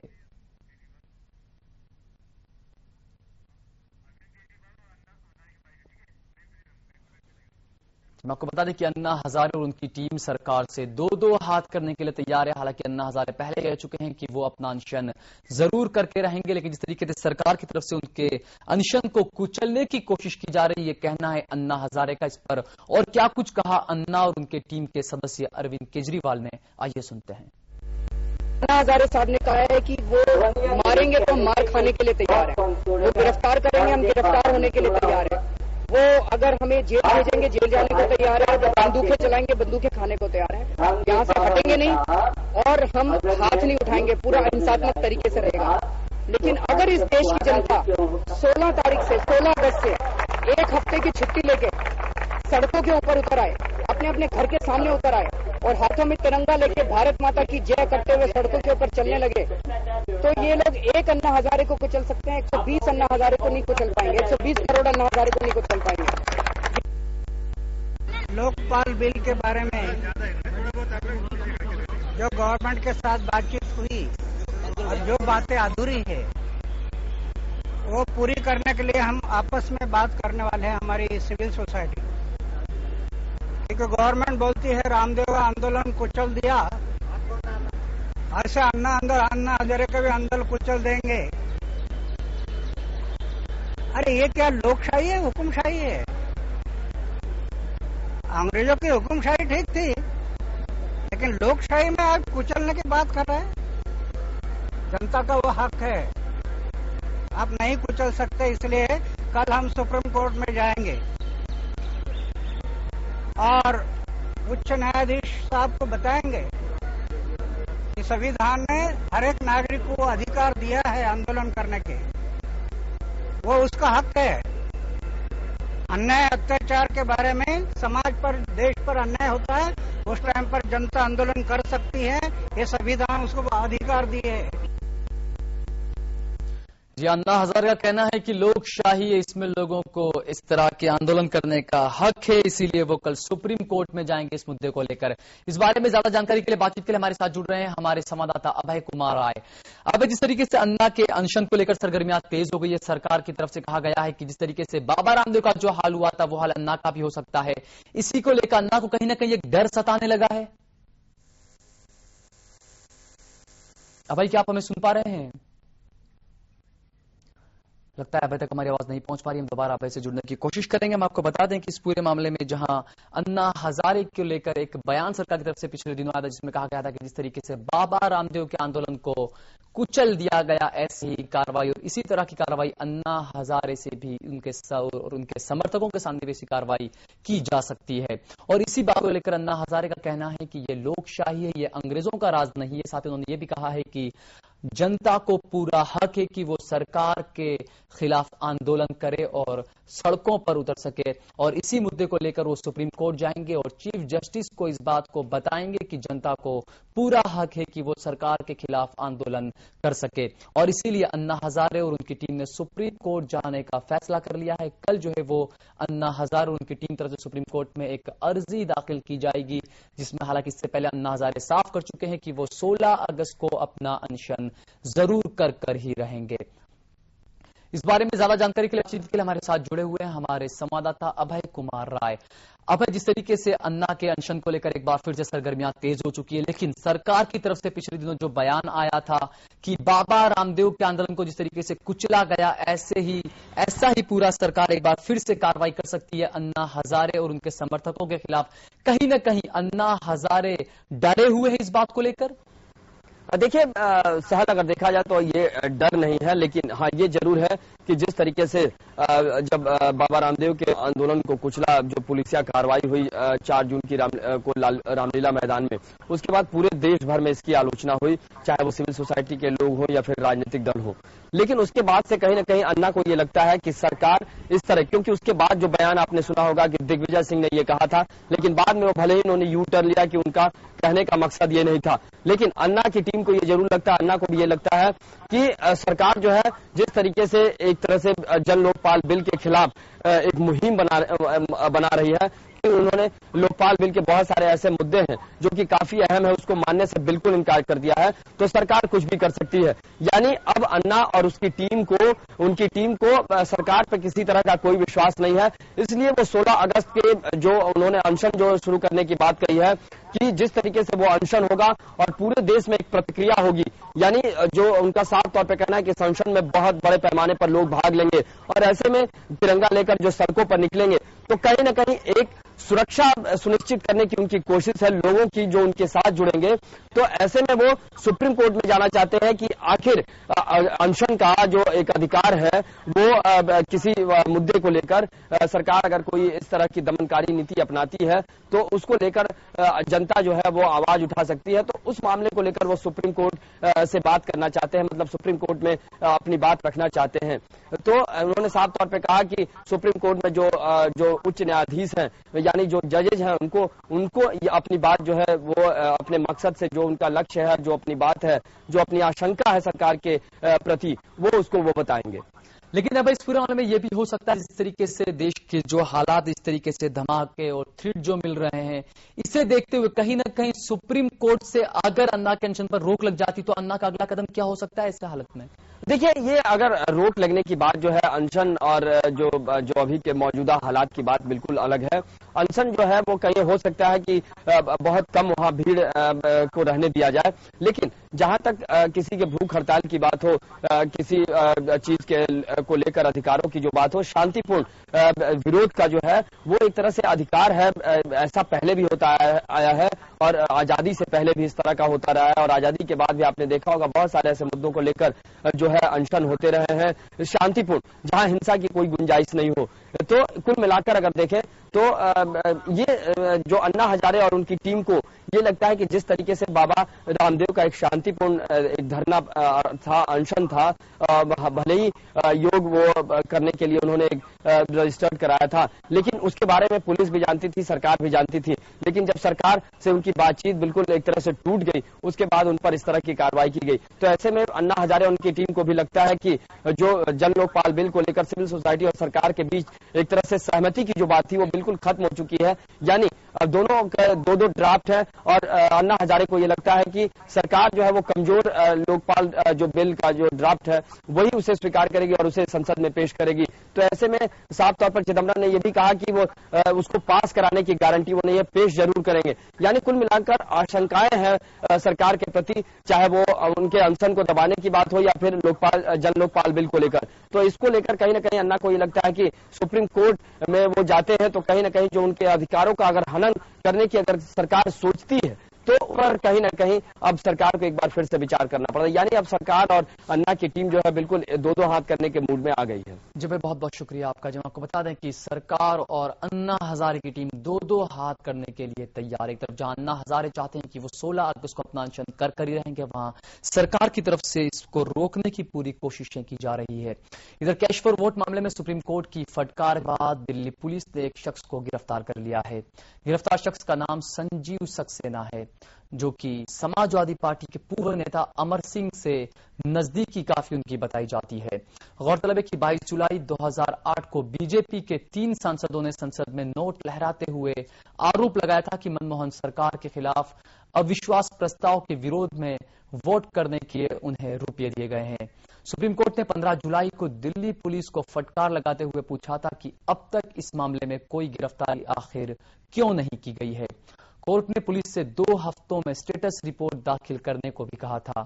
कैश फॉर वोट मामले में हम आपको बता दें कि ये पहली गिरफ्तारी है जो कि सुप्रीम कोर्ट की तरफ से फटकार लगने के बाद दिल्ली पुलिस ने की है।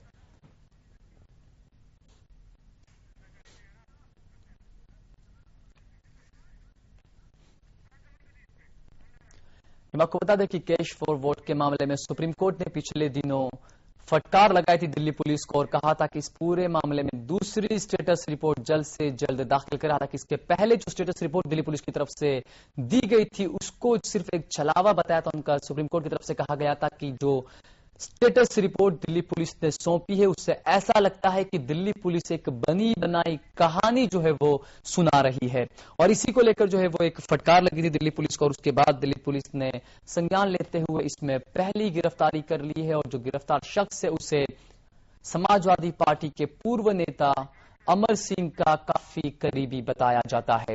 इस बारे में ज्यादा जानकारी के लिए बातचीत के लिए हमारे साथ जुड़ रहे हैं हमारे संवाददाता राकेश जोशी। राकेश, सुप्रीम कोर्ट की तरफ से फटकार लगाई गई दिल्ली पुलिस को और उसके बाद पहली गिरफ्तारी की गई, क्या कुछ अपडेट है, क्या कुछ बातें सामने आई है अब तक?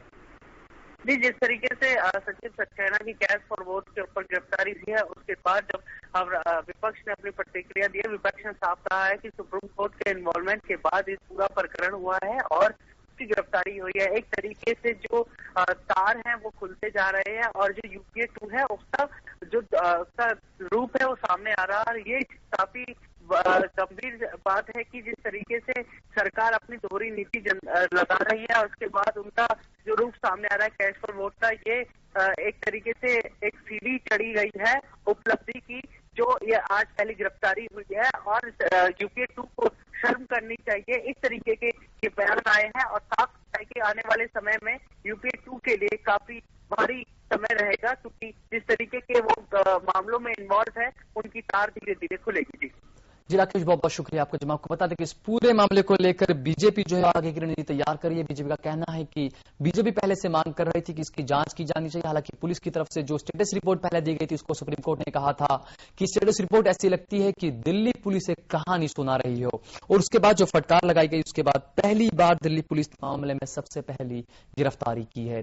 इधर डीएमके अगले हफ्ते होने वाली 2 दिवसीय जनरल काउंसिल की बैठक से पहले मुश्किलों में पड़ गई है। एक तरफ जहां डीएमके परिवार में उत्तराधिकारी को लेकर आपसी मतभेद है, वहीं राज्य विधानसभा चुनावों में जयललिता के हाथों मिली करारी हार ने भी कई मुश्किलों को पैदा कर दिया है। करुणानिधि के बेटे एम.के. स्टालिन और उनके भाई और केंद्रीय मंत्री एम.के. अलागिरी के बीच उत्तराधिकारी को लेकर जन्मा विवाद सार्वजनिक हो चुका है। इसके अलावा 2G स्पेक्ट्रम घोटाले के कारण भी पार्टी की छवि को काफी नुकसान पहुंचा है और ऐसा माना जा रहा है कि स्टालिन इन सबसे काफी परेशान है।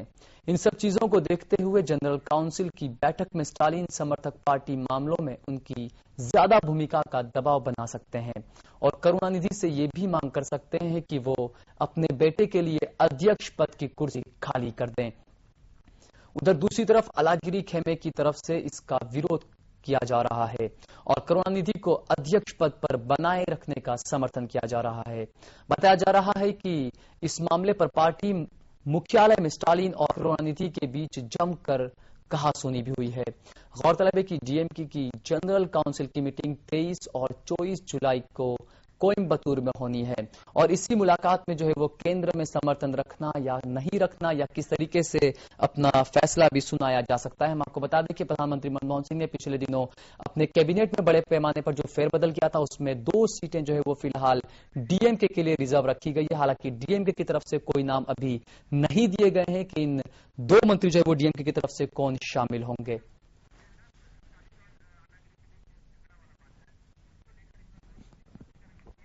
कहीं ना कहीं हम आपको बता दें कि 2 सीटें जो केंद्र में रिजर्व की गई है केंद्रीय मंत्री पद के लिए और उसी को लेकर कहीं ना कहीं ये स्टालिन और अलागिरी में झगड़ा चल रहा है। हम आपको बता दें कि इसके अलावा पार्टी के उत्तराधिकारी को लेकर भी झगड़ा है। कहीं ना कहीं अब 2 सीटों को लेकर इसके अलावा पार्टी के उत्तराधिकारी को लेकर भी जो है वो डीएमके में झगड़ा चल रहा है। हालांकि 23-24 को ही ये बात साफ हो पाएगी कि पार्टी का उत्तराधिकारी कौन होता है और कैबिनेट में जो 2 रिजर्व सीटें जो हैं उसमें डीएमके की तरफ से कौन भेजा जा सकता है, इस पर फैसला लिया जा सकता है। इधर टेलीकॉम घोटाला मामले में सीबीआई कल तिहाड़ जेल में बंद पूर्व दूरसंचार मंत्री ए राजा समेत 2 अन्य आरोपियों से फिर पूछताछ करेगी। दिल्ली की पटियाला हाउस कोर्ट ने सीबीआई को पूछताछ की इजाजत भी दे दी है।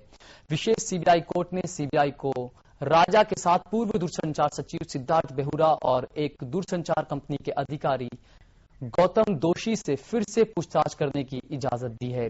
सीबीआई की याचिका का हालांकि बचाव पक्ष के वकील ने जमकर विरोध किया था, लेकिन कोर्ट ने उनके विरोध को गैर वाजिब बताते हुए उसे खारिज कर दिया। गौरतलब है कि सीबीआई ने 12 जुलाई को 10 और गवाहों को शामिल करने के लिए आवेदन दाखिल किया था।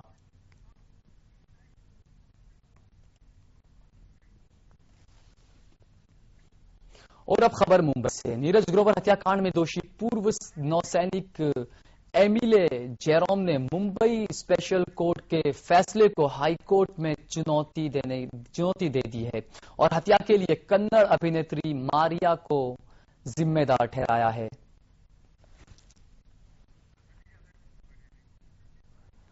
जेरोम के वकील वहाब खान ने कहा है कि उन्होंने सेशन कोर्ट के आदेश के खिलाफ हाई कोर्ट में याचिका दाखिल की है, जबकि अपील पर जेरोम की जमानत अर्जी के साथ 25 जुलाई को सुनवाई होगी।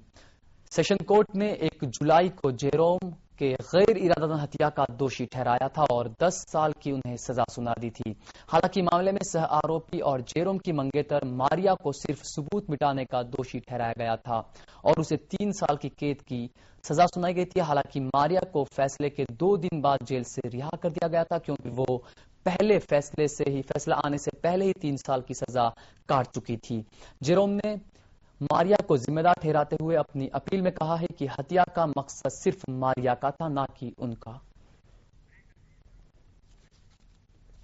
फिलहाल लेते हैं एक छोटा सा ब्रेक के बाद लौटेंगे तो देखेंगे कुछ और खबरें। देखते रहिए आज दिन भर।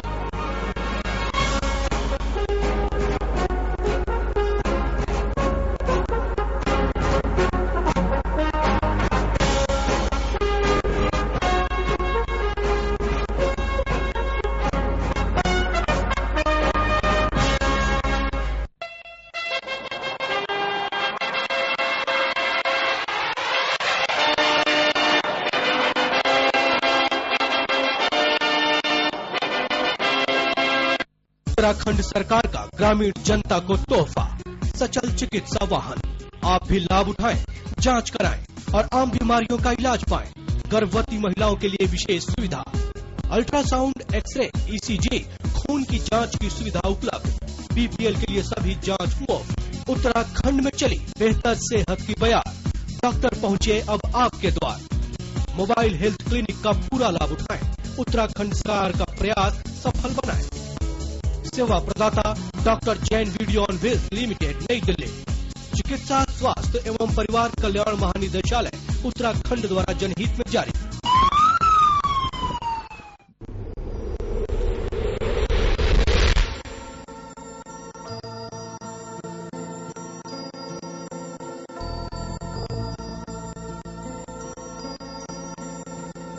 MCN publishes International Journal of Gynecology and Obstetrics, IJGO India, under an editorial arrangement with FIGO London. IJGO is the only journal focusing on latest clinical trials, research and review articles in the field of gynecology and obstetrics. We invite subscribers and advertisers to participate under special schemes.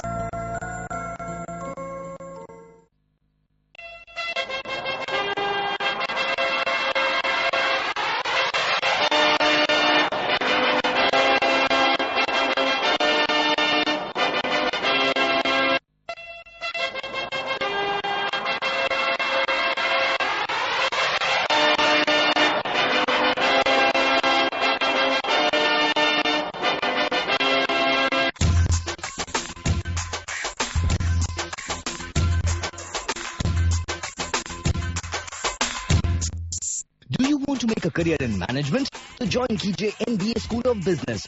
Courses offered BBA and MBA. NBA में आपको मिलती है highly experienced faculty, guaranteed placements और 1-year paid on-job training. Degrees from UGC recognized A-grade university. Free laptops and foreign tour for students.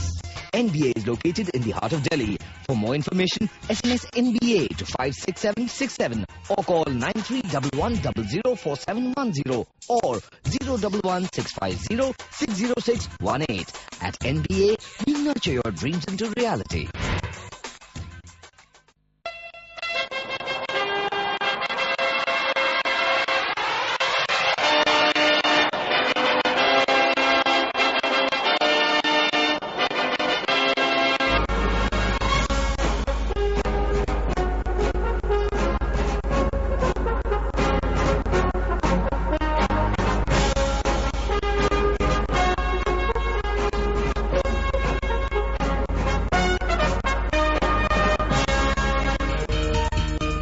Blast को लेकर देश के कई हिस्सों में छापेमारी जारी। किशनगंज से एक संदिग्ध हिरासत में तो अजमेर जेल में बंद कैदी से पूछताछ। ब्लास्ट मामले में पूछताछ के दौरान एक शख्स की मौत पर उठे सवाल, प्रशासन ने दिए सीआईडी जांच के आदेश। अहमदाबाद में बड़े धमाकों की साजिश नाकाम, 10 देसी बम किए गए डिफ्यूज, शहजाद समेत 3 शख्स गिरफ्तार। लोकपाल बिल पर सरकार से 2-2 हाथ के मूड में अन्ना हजारे, आंदोलन के मद्देनजर सुप्रीम कोर्ट में दाखिल करेंगे जनहित याचिका। और नीरज ग्रोवर हत्याकांड में दोषी जेरोम पहुंचे बॉम्बे हाईकोर्ट, सेशन कोर्ट के फैसले को दी चुनौती, मारिया को बताया असली गुनहगार।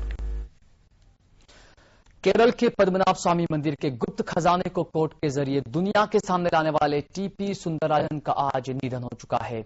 पूर्व आईपीएस अधिकारी सुंदरराजन 70 साल के थे। वो पिछले 2 दिनों से तेज बुखार के चलते अस्पताल में भर्ती थे। सुंदरराजन ने मंदिर के खजाने को सार्वजनिक करने और उसकी सुरक्षा के लिए लंबी लड़ाई लड़ी थी। उनके प्रयासों के चलते ही इस साल फरवरी में केरला हाईकोर्ट ने राज्य सरकार को आदेश दिया था कि वो मंदिर की सुरक्षा की जिम्मेदारी अपने हाथों में ले। गौरतलब है कि कोर्ट के आदेश के बाद जब इस मंदिर के तहखानों को खोला गया तो लगभग 1 लाख करोड़ के कीमती हीरे जवेरात अंदर से मिले थे। हालांकि मंदिर का एक तहखाना अभी भी खुलना बाकी है। माना जाता है कि इस तहखाने में सबसे ज्यादा बेशकीमती संपत्ति है। आपको बता दें कि इस अंतिम तहखाने को खोलने पर फिलहाल सुप्रीम कोर्ट ने रोक लगाई है। हाल ही में सुप्रीम कोर्ट ने पद्मनाभ स्वामी मंदिर में रखे खजाने की सुरक्षा को लेकर भी चिंता जताई थी।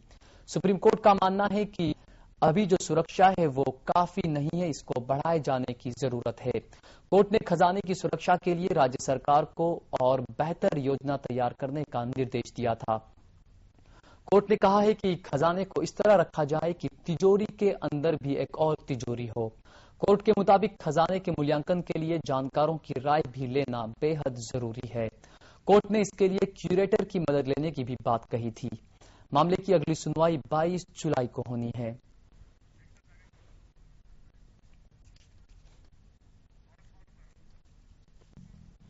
कोई लूट ना ले, इस डर से खजाने को तहखाने में दफन कर दिया गया। खजाना फिलहाल इसे लेकर इसकी हिफाजत को लेकर सुप्रीम कोर्ट भी फिक्रमंद है और खजाने की सुरक्षा के लिए राज्य सरकार को और बेहतर योजना तैयार करने के निर्देश दिए गए हैं। केरल के पद्मनाभ स्वामी मंदिर के खजाने को लेकर आस्थावान और दूसरे लोगों के बीच छिड़ी बहस उतनी ही पुरानी है जितना खुद श्री पद्मनाभ स्वामी। मंदिर के तहखानों का खुलना बंद हो चुका है, लेकिन उनसे मिली करोड़ों की बेशकीमती चीजें देखकर कुछ लोगों के मुंह खुले के खुले रह गए हैं। यहां तक कि मंदिर की 1 लाख करोड़ की आंकी गई संपत्ति का हिसाब किताब भी लगा लिया गया है। इस 1 लाख करोड़ की भारी रकम से क्या कुछ किया जा सकता है, आइए हम आपको दिखाते हैं।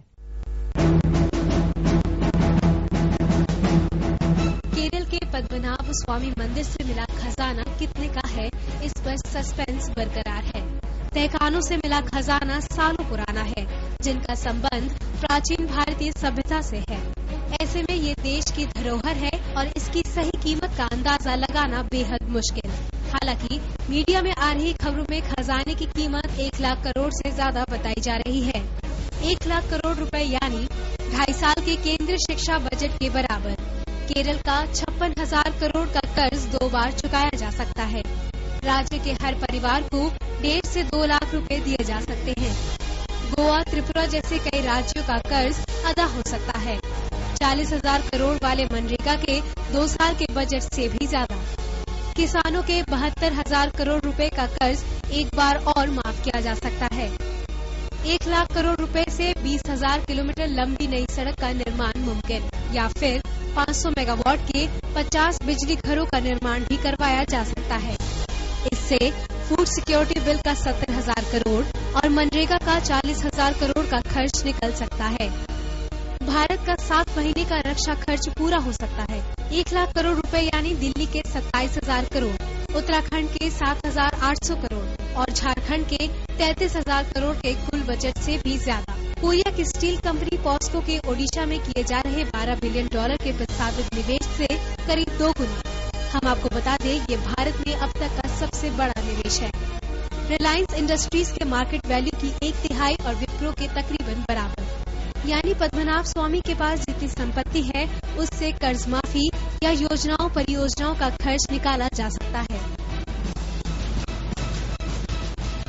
Bureau report, Z news.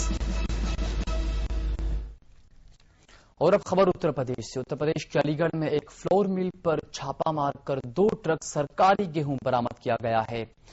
SDM और सीएमओ की संयुक्त टीम ने मिलकर इस पर छापा डीएसओ की जो है वो टीम ने मिलकर छापामारी की और एफसीआई गोदाम से लाई गई लगभग 600 गेहूं की बोरियों को गिरफ्तार अपनी हिरासत में ले लिया है। पुलिस ने मिल मालिक समेत 2 लोगों को इस सिलसिले में गिरफ्तार भी किया है। अधिकारियों के मुताबिक उन्हें गुप्त सूचना मिली कि सारसौल के मधुरौलर मिल प्राइवेट लिमिटेड में एफसीआई का गेहूं उतारा जा रहा है, जिसके बाद उन्होंने एक संयुक्त टीम बनाकर ये कार्रवाई की।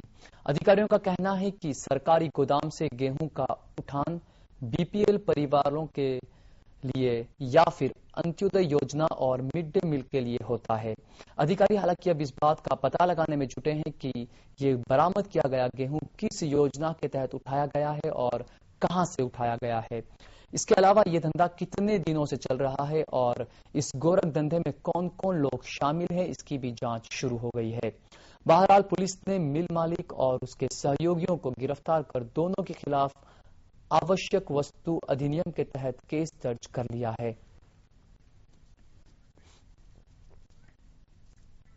अब खबर उत्तराखंड से। उत्तराखंड में 2 दिनों से जारी बारिश के चलते राज्य के कई हिस्सों में पहाड़ों की ऊंचाई से मलबा आने से कई रास्ते बंद हो चुके हैं, जबकि अब तक 5 महिलाओं समेत 14 व्यक्तियों की मौत हो चुकी है।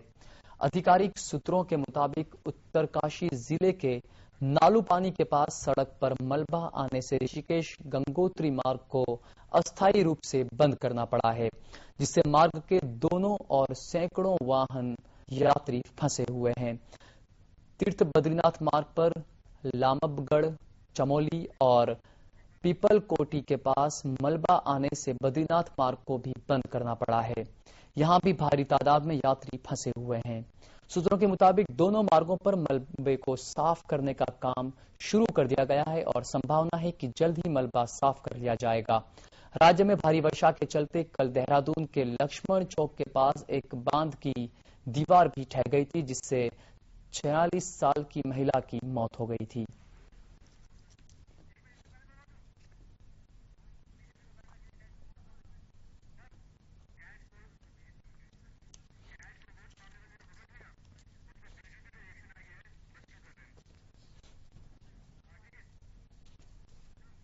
और एक बार बात फिर से करते हैं राजनीति से जुड़ी हुई खबरों की। मैं आपको बता दें कैश फॉर वोट के मामले में सुप्रीम कोर्ट की तरफ से फटकार के बाद दिल्ली पुलिस ने पहली गिरफ्तारी की है और इसी मामले पर बीजेपी का क्या कुछ कहना है, आज ये सुनते हैं।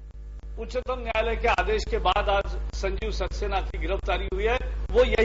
ये वही शख्स है जिन्होंने हमारे 3 सांसदों के लिए 1 करोड़ रुपए लाए थे और वही 1 करोड़ रुपए सदन में हमारे सांसदों ने दिखाए थे। कांग्रेस सरकार भ्रष्टाचार छुपाने की कैसी कोशिश करती है और केवल सुप्रीम कोर्ट का आदेश होने के बाद ही वो भ्रष्टाचार के खिलाफ कुछ न कुछ कार्रवाई करती दिखती है, यह साफ हो गया।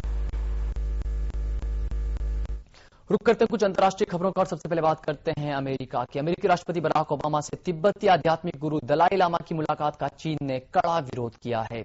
इसी सिलसिले में चीन ने अमेरिकी राजनयिक को भी तलब किया है।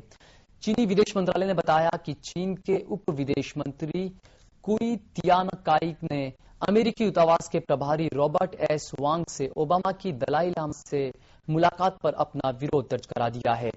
गौरतलब है कि दलाई लामा ने शनिवार को व्हाइट हाउस में ओबामा से मुलाकात की थी। दोनों नेताओं की मुलाकात पर कड़ी नाराजगी और आपत्ति जताते हुए चीन ने कहा है कि ओबामा की दलाई लामा से मुलाकात चीन के आंतरिक मामलों में दखल है और इस मुलाकात से चीनी जनता की भावनाएं आहत होती है।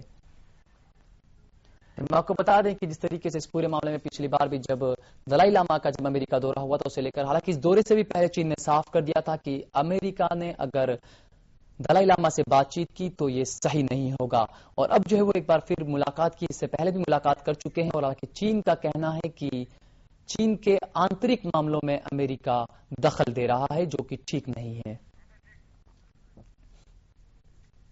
और अब खबर लीबिया से। लीबिया छोड़ने के बढ़ते अंतर्राष्ट्रीय दबाव के बीच लीबियाई शासक मुअम्मर गद्दाफी ने साफ कर दिया है कि वो अपने पूर्वजों की जमीन को हरगिज नहीं छोड़ेंगे।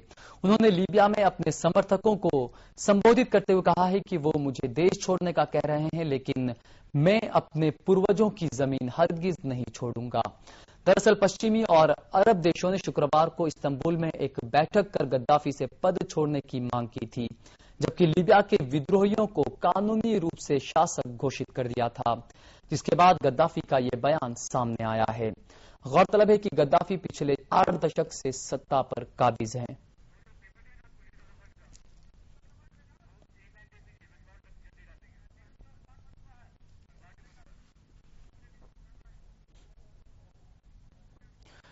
फोन हैकिंग के मामले को लेकर अमेरिका का एक अखबार न्यूज ऑफ द वर्ल्ड बंद हो चुका है और उसके सीईओ पद से जो है वो इस्तीफा दे दिया गया है। ब्रिटेन का अखबार है, ये कहा जा रहा है ब्रिटेन का जो अखबार था उसकी सीईओ के पद से हालांकि रेबेका ब्रुक्स ने अपना इस्तीफा दे दिया था और अब जो है वो इस मामले में रेबेका ब्रुक्स की गिरफ्तारी भी कर ली गई है। हम आपको बता दें कि मेट्रोपॉलिटन पुलिस ने कहा है कि 43 वर्षीय जो महिला है उसे गिरफ्तार किया गया है, उसे लंदन पुलिस स्टेशन में रखा गया है। हम आपको बता दें कि न्यूज इंटरनेशनल की पूर्व मुख्य कार्यकारी रेबेका ब्रुक्स को फोन हैकिंग और घूस दिए जाने के मामले में गिरफ्तार किया गया है।